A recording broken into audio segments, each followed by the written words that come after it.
आता एक महत्त्वाची बातमी। केंद्र सरकारने दर 10 वर्षांनी होणाऱ्या जनगणनेची तयारी सुरू केली आहे। मात्र या प्रक्रियेत जाती संबंधी माहितीचा रकाना समाविष्ट करण्यासंदर्भात अद्यापही निर्णय घेण्यात आलेला नाहीये अशी सूत्रांची माहिती आहे। याच वेळी प्रथमच डिजिटल जनगणना होणार असून नागरिकांना आता स्वगणना करण्याची सुद्धा संधी मिळणार आहे। त्यासाठी स्वगणना पोर्टल तयार करण्यात आलंय, तर ते लवकरच लॉन्च सुद्धा करण्यात येणार आहे। त्यामुळे हे काम अधिक सोपं होणार आहे। आता एक महत्त्वाची बातमी।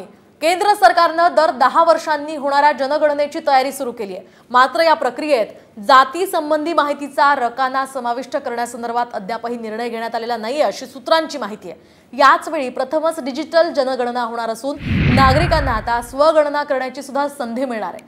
त्यासाठी स्वगणना पोर्टल तयार करण्यात आलंय, तर ते लवकरच लॉन्च सुद्धा करण्यात येणार आहे। त्यामुळे हे काम अधिक सोपं होणार आहे।